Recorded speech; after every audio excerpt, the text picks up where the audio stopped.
Hi guys, welcome to our YouTube channel. ಈ ವಿಡಿಯೋದಲ್ಲಿ chicken ಕಬಾಬ್ ಮಾಡೋದು ಹೇಗೆ ಅಂತ ತೋರಿಸ್ಕೊಡ್ತೀನಿ.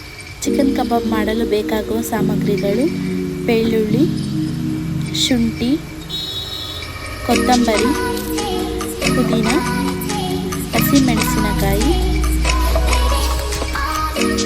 ಮೊಟ್ಟೆ, ರುಚಿಗೆ ತಕ್ಕಷ್ಟು ಉಪ್ಪು,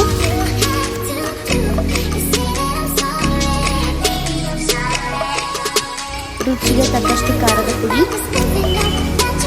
ಮೊದಲು ತೋರಿಸಿದ ಸಾಮಗ್ರಿಗಳನ್ನು ನೀರು ಹಾಕಲ್ದೇ ರುಬ್ಕೋಬೇಕು.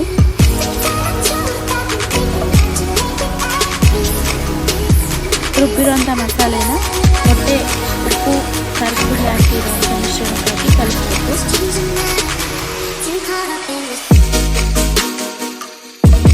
ಕಲಿಸಿದಂಥ ಮಸಾಲೆಗೆ ಸ್ವಲ್ಪ ಕಾರ್ನ್ಫ್ಲೋರ್, ಜೋಳದ ಹಿಟ್ಟು, ಸ್ವಲ್ಪ ರುಚಿಗೆ ತಕ್ಕಷ್ಟು ನಿಂಬೆ ಹಣ್ಣಿನ ರಸ, ಇಷ್ಟನ್ನು ಹಾಕೊಂಡು ಚೆನ್ನಾಗಿ ಕಲಿಸ್ಕೋಬೇಕು.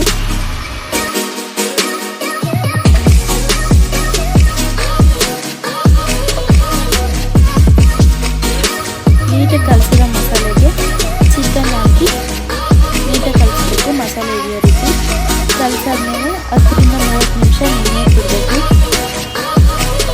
ಚಿಕನ್ ನೀಟಾಗಿ ನೆನೆದ್ರೆ ಉಪ್ಪು ಖಾರ ಎಲ್ಲ ಚಿಕನ್ ಬಿಟ್ಕೊಬೇಕು.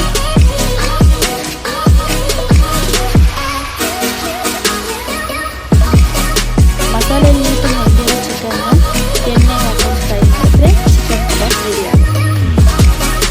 ಎಣ್ಣೆಗೆ ಆದಮೇಲೆ ಚಿಕನ್ ಹಾಕೋತಾ ಇದ್ದೀನಿ. ಕಮ್ಮಿ ಉರಿಮೇಲೆ ಚಿಕನ್ ಹಾಕಿ ಲಾಸ್ಟಿಗೆಲ್ಲ ಚಿಕನ್ ಹಾಕಿದ್ಮೇಲೆ ಉರಿ ಜಾಸ್ತಿ ಮಾಡ್ಕೊತೀನಿ.